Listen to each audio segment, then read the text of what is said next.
Welcome to roof garden. Katimon আম এই আমটির নামের সঙ্গে পরিচিত নন এরকম গাছপ্রেমী মানুষের সংখ্যা হয়তো খুব কমই রয়েছে, কারণ এই আমটি নিয়ে অনেক পক্ষে বিপক্ষে প্রচুর আলোচনা হয়েছে গত 2-3 বছরে।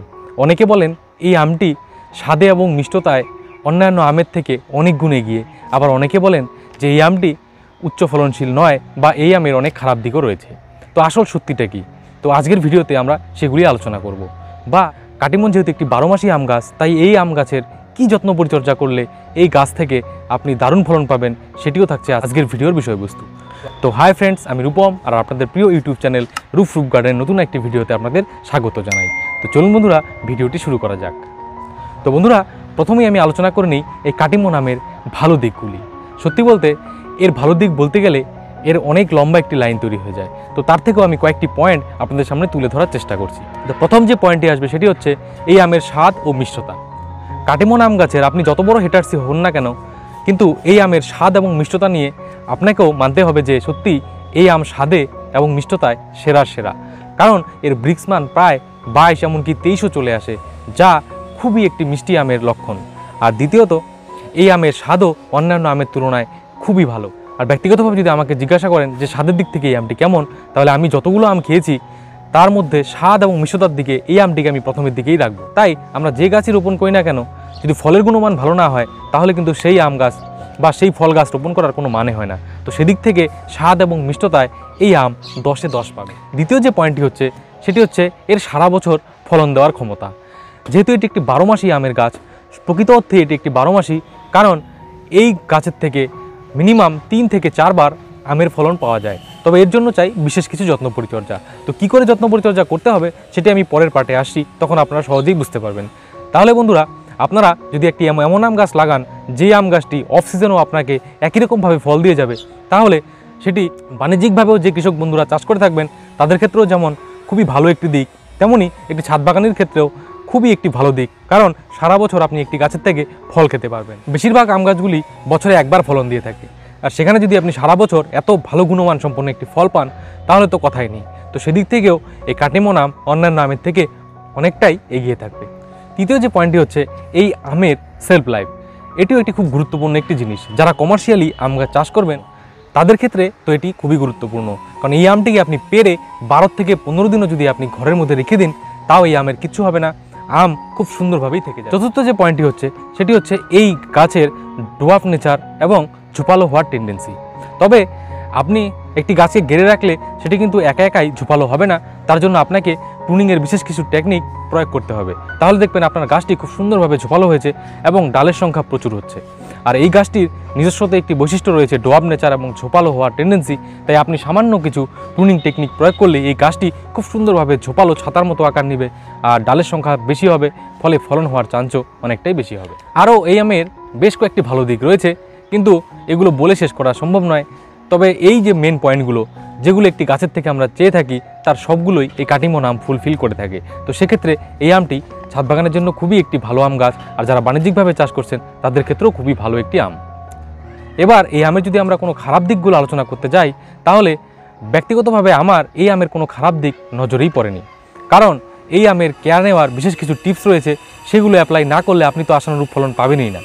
তাই এই গাছে আমি সেই সমস্ত টিপসগুলো অ্যাপ্লাই করে খুব দারুণ ফলন পেয়েছি। তাই এই আম গাছের আমি খারাপ কোনো পয়েন্ট তুলে ধরতেই চাই না, কারণ সত্যি বলতেই এই আম গাছটি আমাকে খুব ভালো রকম ফলন দিয়েছে এবং আমের গুণমানও খুব ভালো হয়েছে। তাই এই আমের খারাপ বলা সত্যি উচিত নয়। তো বন্ধুরা, এবার আসছি ভিডিওটির মূল পার্টে, আর সেটি হচ্ছে এই আম গাছের যত্ন পরিচর্যা কী করে নিতে হবে। তো বন্ধুরা, মনে রাখুন কাটিমন আম কিন্তু একটি 12 মাসি আম গাছ, তাই এই আম গাছটিকে অন্যান্য আমের মতো করে যদি আমরা কেয়ার নিই তাহলে কিন্তু আপনি আশানুরূপ ফলন পাবেন না। আর এর জন্যই অনেক বাগানিরা এই গাছটিকে নিয়ে অনেক বিরূপ মন্তব্য করেছেন যে এই আম গাছ 12 মাসি শুধুমাত্র নামেই, বা এই গাছ থেকে ঠিকঠাক ফলন পাওয়া যায় না, বা অফ সিজনে যে সমস্ত ফুলগুলো আসে সেগুলোর থেকে ঠিকঠাক ফলন পাওয়া যায় না, ইত্যাদি ইত্যাদি। কিন্তু আসলে এই আম গাছের কেয়ার নিতে হবে একটু অন্যান্য আম গাছের থেকে আলাদাভাবে, আর সেটি যদি আপনি না নিন তাহলে কিন্তু এই গাছ থেকে আশানুরূপ ফলন পাবেন না। তাই তখন আপনার মনে হতেই পারে যে এই আমটি আসলে খারাপ ভ্যারাইটি। তাহলে এই আম গাছের আমরা কেয়ার কী করে নেব, তো সেটি এখন আমরা পয়েন্ট ওয়াইজ জেনে নিচ্ছি। প্রথম যে পয়েন্টটি হচ্ছে সেটি হচ্ছে এই গাছকে একদম খুব ভালো মানের ফলন দিতে গেলে কমপক্ষে 2 থেকে 3 বছর সময় দিতে হবে। আমরা যারা বিশেষ করে নতুন ছাদ বাগানি তারা নার্সারি থেকে একটি গাছ কিনে এনে আশা করি ঠিক তার পরের বছর থেকে যেন এই গাছ থেকে আমি খুব পরিমাণে ফলন পাই। কিন্তু এটি তো আসলে বাস্তবে সম্ভব নয়, কারণ আপনি একটি গাছকে এনে তার থেকে যদি ফল ধারণ ক্ষমতায় আমরা না বাড়াই তাহলে সে কিন্তু খুব ভালো মানের ফলন দেবে না। আর এই কাটিমন আম গাছে দেখা গিয়েছে যে 2.5 থেকে 3 বছর যখন গাছের বয়স হবে তখন তার প্রোডাক্টিভিটি অনেকটাই বেড়ে যায়। তাই একটি গাছকে এনে সঙ্গে সঙ্গে তার থেকে ফল নেওয়ার আশা করবেন না। তাই আমি সকলকেই রিকমেন্ড করব যে প্রথম বছর এই গাছ থেকে ফল নেবেন না, এতে আপনার গাছটি খুব সুন্দরভাবে ভেজিটেটিভ গ্রোথ নেবে, অনেক ডালপালা হবে, আর পরের বছর আপনি প্রচুর পরিমাণে ফলন পাবেন। এই যে বন্ধুরা গাছটি দেখতে পাচ্ছেন, দেখুন এই গাছটির বয়স কিন্তু 11 মাস। এই গাছটি তো প্রথমবারই একটি ডালের মধ্যে দেখুন মুকুল চলে এসেছিল, কিন্তু আমি মুকুলগুলোকে কিন্তু আমি রাখিনি, দেখুন কেটে দিয়েছি। আর কেটে দেওয়ার ফলে কি হলো, দেখুন এখান থেকে 3টি ডাল বেরিয়েছে। আবার এই 3টি ডালকে আমি প্রুনিং করে দিলাম, এরপর দেখুন প্রতিটি থেকে আবার 2টি করে বা 3টি করে ডাল বেরোচ্ছে। তাহলে বুঝতেই পারছেন যে আমি একবার ফলন না নেওয়ার ফলে এখানে আমি 15 থেকে 16টি ডাল পেয়ে গেলাম। এবার প্রতিটি ডালে যদি একটি করে আমও টিকে যায় তাহলে দেখুন প্রায় 16টি আম আমি এই গাছটির থেকেই এর পরের বার পাবো। কিন্তু যদি আমি প্রথমবারই আম নিতাম তাহলে হয়তো 2 থেকে 3টি আম পেতাম, কিন্তু এই গাছটির এতটা সুন্দর আমি শেপ দিতে পারতাম না। তাই প্রথম যে কাজটি করতে হবে, সে গাছটিকে কমপক্ষে তার 2 থেকে 2.5 বছর সময় দিতে হবে তার সর্বোচ্চ ফলনশীলতায় পৌঁছতে। দ্বিতীয় যে পয়েন্টটি হলো, যেটি সবচেয়ে গুরুত্বপূর্ণ, সেটি হচ্ছে এই আম গাছের খাবার ও ব্যবস্থাপনা। বন্ধুরা, আমরা অন্যান্য আম গাছের যে কাজটি করে থাকি সেটি হচ্ছে যে বর্ষার আগে একবার খাবার দিয়ে দিই বা বর্ষার পরে একবার খাবার দিই, আর শীতকাল পড়ার 1 মাস আগে খাবার দিয়ে দিই, আর পুরো শীতকাল কোনোরূপ খাবার দিই না, আবার শীতকালটা শেষ হয়ে গেলে তখন আরেকবার খাবার দিই। তো মোটামুটি এরকম 4 বার খাবার দিয়ে থাকি। আর শীতকালে এই গাছটিকে একদম ট্রেসে রাখি, কোনোরূপ খাবার দিই না। কিন্তু কাটিমন আম গাছে কিন্তু এটি করলে একদমই চলবে না, কারণ যেহেতু এই গাছটিতে 12 মাসই ফলন হয় তাই সবসময় এই গাছের খাবার চাহিদা অন্যান্য আম গাছের তুলনায় অনেকটাই বেশি।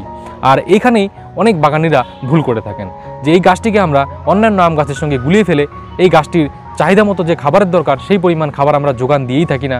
তার ফলে এই গাছটি তার সর্বোচ্চ ফলনশীলতায় পৌঁছতেই পারে না, বা মুকুল এলেও সেই মুকুলগুলোর থেকে গুটি তৈরি হওয়ার আগেই মুকুলগুলো ঝরে যায়। তাই বন্ধুরা, এই গাছটির থেকে বেশি ফলন পেতে গেলে একে শীতের সময়ও পর্যাপ্ত পরিমাণে খাবার দিতে হবে। গাছের গোড়া যদি খাবারের অভাব থাকে তাহলে কিন্তু আপনি এই গাছের থেকে ফলন আশা করতে পারেন না।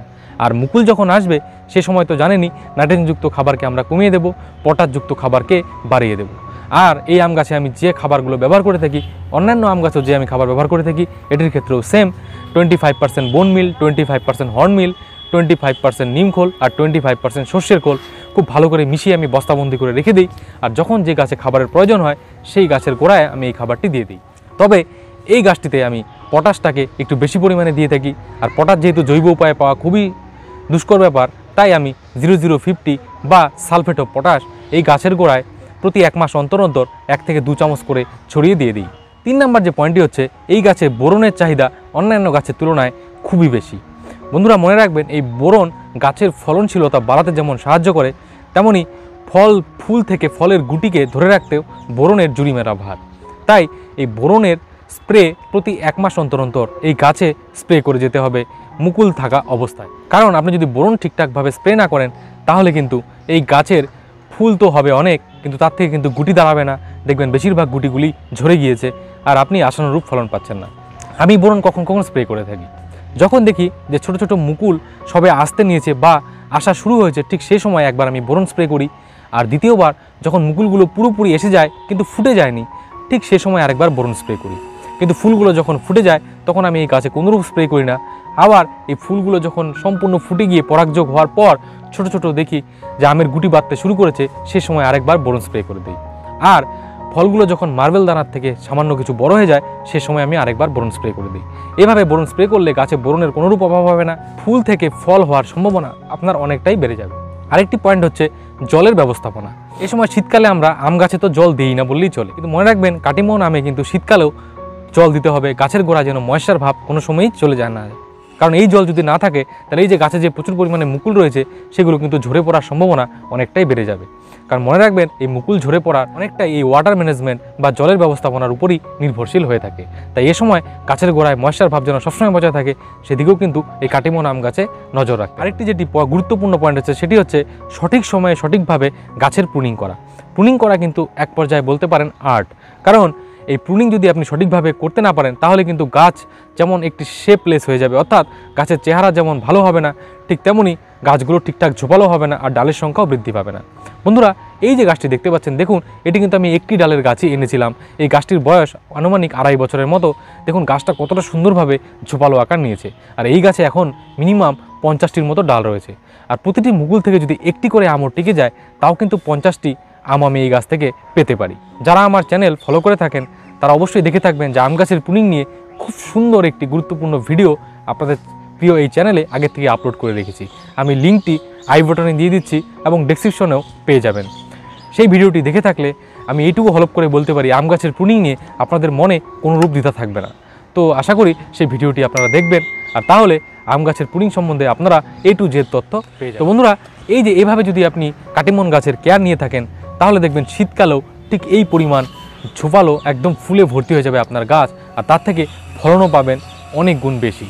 তো তাহলে বুঝতেই পারছেন, যদি আমরা সঠিকভাবে কাটিমন গাছের পরিচর্যা করি, তাহলে এই গাছ আপনাকে কখনোই নিরাশ করবে না, ফলে একদম ভরে যাবে আর ফুলও হবে প্রচুর পরিমাণে বেশি। তো বন্ধুরা, আশা করি ভিডিওটি ভালো লাগলো বা আপনাদের সামান্য কিছু তথ্য দিতে পারলাম। তো এইভাবেই আপনারাও কাটিমন গাছের পরিচর্যা করুন, দেখবেন আপনাদের গাছও ফুলে এবং ফলে ভরে উঠবে। তো আপনারা সকলেই ভালো থাকুন, সুস্থ থাকুন, আরও বেশি করে গাছ লাগান। ধন্যবাদ।